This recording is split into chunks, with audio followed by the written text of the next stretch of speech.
आज काशीमध्ये काशी विश्वनाथचा मोठा कॉरिडॉर जवळजवळ 500-800 करोड रुपये खर्च करून देशाला लोकार्पित झालेला आहे.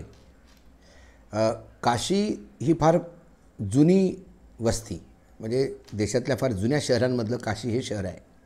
आणि काशीचं छोट्या छोट्या ज्या गल्ल्या आहेत त्या काशीचं म्हणजे ते काशीला पाहण्यासाठी, त्या गल्ल्या पाहण्यासाठी लोक जायचे. त्यामुळं काशी विश्वनाथचं जे मंदिर होतं तर ते मंदिरसुद्धा जायसाठी गळ्याबोळ्यातनं जावं लागायचं.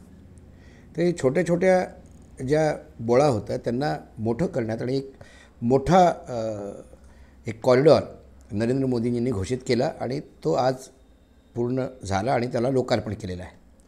काशी विश्वनाथ मंदिरापासून आता गंगेपर्यंत सरळ समोरासमोर आपण जाऊ शकतो. म्हणजे स्वतः विश्वनाथ, काशी विश्वनाथाच्या मूर्तीपासून, म्हणजे ती जी पिंड आहे शिवलिंग, तिथनं गंगाचं दर्शन होऊ शकतं, तिथनं गंगा दिसते, अशी ती एक संकल्पना त्यांची होती आणि त्यांनी केली.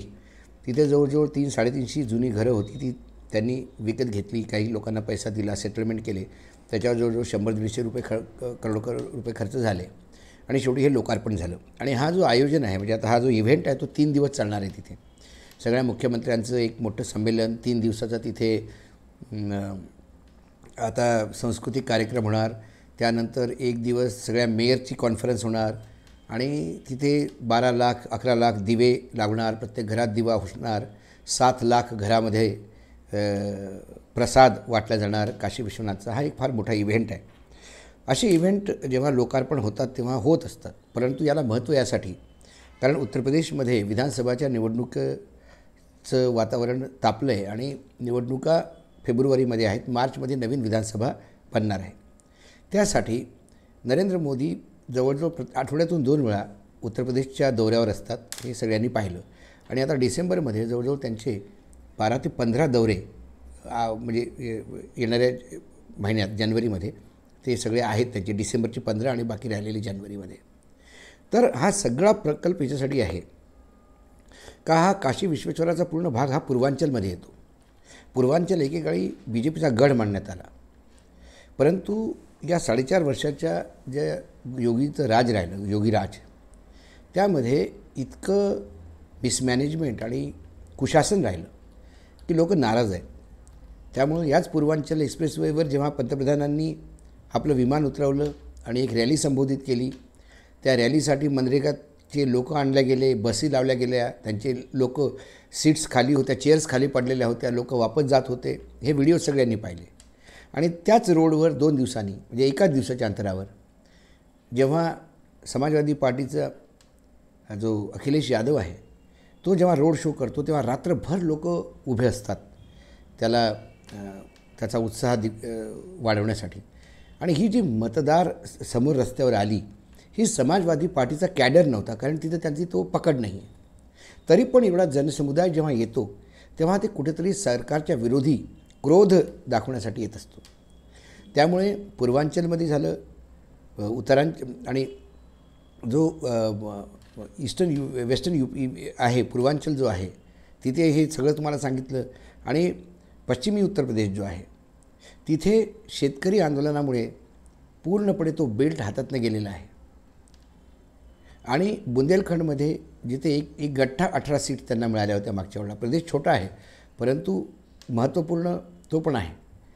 त्या प्रदेशात जेव्हा प्रियंका गांधीला मोठमोठी गर्दी होते प्रियंकांच्या सभेला, किंवा अखिलेशसाठी पुन्हा तो जनसमुदाय असा उन्मळून येतो, त्यामुळे कुठे ना कुठे एक भीतीचं वातावरण झालं आहे. जे सर्वे आहेत कॉन्फिडेन्शियल त्यांचे, ते सर्वे सगळे त्यांना 100 ते 150 सीट्स दाखवत आहेत, जे 403च्या हाऊसमध्ये कुठेही समोर येत नाही. जोपर्यंत तुम्ही 200-250 क्रॉस करत नाही तोपर्यंत तुम्ही सत्तेमध्ये येत नाही. आणि आता सत्तेचं वातावरण जेव्हा समाजवादी पार्टीच्या सोबत जाताना दिसतं आहे, अशा वेळेला जी यादवी माजलेली आहे BJPमध्ये, वेगवेगळ्या गुटचे वेगवेगळे लोक वेगवेगळे डिमांड करतात आणि संघटन पूर्णपणे प्रयत्न करते की ही जी आपसातले मतभेद आहेत मिटायला हवे. परंतु योगी आदित्यनाथनी 4.5 वर्ष तिथे मुख्यमंत्री पद जे आहे ते म्हणजे आपला पूर्ण ते जसं गोरखनाथचं मठ चालवायचे त्याच हिशोबाने त्यांनी राज्य चालवलं. त्यामुळं त्यांच्या पार्टीतले लोक, दुसरे त्यांचे जे मित्र दल होते त्यांची लोक सगळीच नाराज आहेत. अशा पार्श्वभूमीवर शेतकरी आंदोलनाचा फटका, शेतकऱ्यांच्या त्या ऊसाच्या अजून पैसे बरेचसे जवळजवळ 8,000 करोड रुपये दिलेले नाही आहेत. सर्वात महाग वीज उत्तर प्रदेशमध्ये आहे. त्यानंतर MSPमध्ये मात्र 20% लोकांचे घेतलं जातं आणि गहू तिथे 12-15 रुपयाला म्हणजे ते 2-2.5 हजार रुपयाचं जे गव्हाचं MSP आहे त्याच्या जागी 1200-1500 रुपयाला गहू विकला जातो. ती स्थिती धानाची आहे. त्यामुळे तिथे कुठेतरी अराजकता झालेली आहे. आणि कोविड-2मध्ये जितके लोक तिथे मेलीत कोविडमुळे ती लाखोवर जात आहेत. गंगेच्या पूर्ण पात्रामध्ये लाशे म्हणजे अशा डेड बॉडीज वाहत होतात, सगळ्यांनी पाहिलं. पूर्ण नदींच्या किनाऱ्यावर, छोट्या छोट्या नदींच्या किनाऱ्यावर सुद्धा असंख्य प्रेतं पुरल्या गेलेली होती. तो जो एक भयानक प्रकार उत्तर प्रदेशमध्ये घडला, त्यानंतर उत्तर प्रदेशमध्ये कुठेतरी आता सरकार येणं फार मुश्किलीचं आहे असं वाटायला लागतं. त्यामुळे भारतीय जनता पार्टीकडे दुसरा कुठलाही आता उपायच नाही जोपर्यंत तुम्ही हिंदुत्वाच्या नावाखाली मतदारांना एकत्र करत नाही. आणि हिंदुत्वाच्या नावाखाली जेव्हा मतदारांना आपण एकत्र करत असतो त्यावेळेला आपल्याला म्हणजे पंतप्रधानांना हा जो काशी कॉरिडॉर आहे हे फार मोठं एक कोलीत हातात लागलं. त्यामुळे आता त्या काशीचा किती मी विकास केला आणि तो विकास म्हणजे किती आक्रांतांनी म्हणजे वेगवेगळ्या लोकांनी आक्रमण केलेल्या मुसलमान यांनी किती खराब केला. त्यामुळे ते भाषणातसुद्धा छत्रपती शिवाजींचा उल्लेख करतात की औरंगजेबाला वठणीवर आणणारे छत्रपती शिवाजी किंवा सुहेलदेव म्हणून जो एक किंग होता तिथे तो पासी समाजाचा, त्यांनी कसं विदेशी मुसलमानी आक्रमणकर्त्यांना तोंड दिलं होतं. हे सारखं त्यांना रेखांकित त्याच्यासाठी करावं लागतं की सध्या जो मुसलमान आहे त्याच्या विरुद्ध आपल्याला एकत्र व्हायला हवं. कारण जेव्हा ही उत्तर प्रदेशची राजकारण जर आपण पाहिलं तर ते जातीवर फार अवलंबून आहे.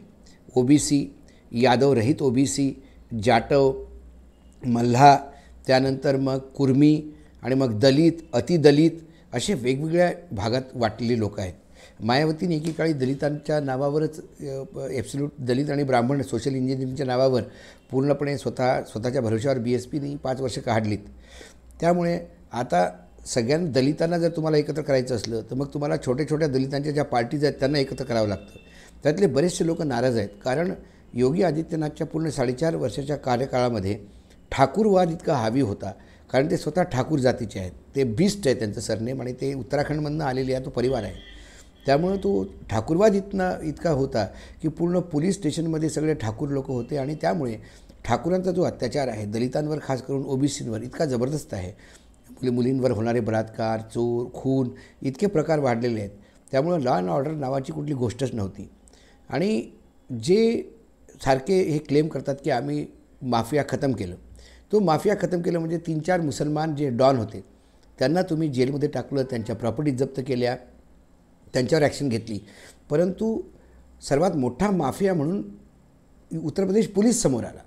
एक संघटित माफियाच्या त्यांनी जी वसुली केली आणि बाकी जे प्रकार केलेत ते अंगावर शहारे आणण्यासारखे आहेत. सर्वोच्च न्यायालयापासून अलाहाबाद हायकोर्टपासून वेगवेगळ्या कोर्टांनी वेळोवेळी स्ट्रिक्चर पास करून उत्तर प्रदेश पोलिसांना प्रश्नचिन्ह त्यांच्या कामावर उठवलेले होते. तरी पण सरकारच्या कुठल्याही कामकाजात कुठलाही फरक पडताना दिसत नाही. आता निवडणुका जेव्हा समोर आल्या तेव्हा या सगळ्यांचा हिशोब जेव्हा द्यायचा असतो तो हिशोब तुमच्याकडे नसल्यामुळे मग तुम्हाला काहीतरी एक मुसलमानांची भीती दाखवून एका हिंदुत्वाची छत्री उघडली की ती सगळे दलित वगैरे मग सगळे तिथे जातीच्या भिंती पडतात आणि सगळे लोक मग एकत्र येतात आणि सगळे लोक एकत्र आले की मग हिंदू बहुल वर्सेस मुसलमान असं होतं. परंतु आता जाटपासून यादव, OBC जो नॉन यादव OBC आहे तो हे सगळे आता कुठे ना कुठे भाजपला म्हणजे खास करून योगी आदित्यनाथच्या विरुद्ध मतदान करण्याचा प्रयत्न करतात. योगी आदित्यनाथ हे एक असं म्हणजे वाघावर स्वारी केल्यासारखं आहे ते की तुम्ही वाघावरनं उतरवलं तर वाघ खातो आणि मग वाघाला आपण आपल्या मनानं चालवू शकत नाही, तसं आहे. योगी आदित्यनाथ संघटनेची कुठली गोष्ट मानत नाही, आपल्या मनाप्रमाणे कामं करतात. त्यामुळे योगी आदित्यनाथचंच नाव घेऊन त्यांच्याच नेतृत्वाखाली आम्ही निवडणुकीला जाऊ असं सगळ्यांनी घोषणा केली. आता योगी आदित्यनाथ जर पुढे मुख्यमंत्री होत असेल तर दलित OBC हे सगळे आपल्याला स्वतःला असुरक्षित समजतात. त्यामुळे हा पूर्ण जनमानस जो आहे तो अँटी इन्कम्बन्सी आपण ज्याला म्हणतो तो सरकारच्या विरोधात जाताना दिसत आहे. आणि हेच कारण आहे की सध्या नरेंद्र मोदींना कधी मुलायम सिंगनी कशा गोळ्या घातल्या होत्या कारसेवकावर, राम मंदिर आम्हीच बनवलं, आणि अशा सगळ्या शिवाजी, कधी औरंगजेब, तर कधी तालिबान, ह्या सगळ्या गोष्टी सांगाव्या लागतात. कारण कुठेतरी हिंदू मुसलमान करण्याचा तो एक प्रयत्न आहे आणि हा केविलवाणी प्रयत्न किती सक्सेस होतो हे तर निकाल आल्यावरच कळेल. परंतु सध्या त्यांना, भाजपाला असं वाटतं की हे जे काशी कॉरिडॉर आहे हे आम्हाला कुठेतरी निवडणुकीत एक एज देऊन जाईल आणि आम्हाला निवडणुकीत आमचा विजय रथ या काशीतनं पुढे निघेल. परंतु पूर्ण उत्तर प्रदेशमध्ये योगी आदित्यनाथचं मिसमॅनेजमेंट इतकं जबरदस्त होतं की काशी विश्वनाथचा हा रथ किती दिवस चालू शकेल आणि किती वेळ चालू शकेल आणि किती समोर जाऊ शकेल याच्यावर फार मोठी शंका आहे.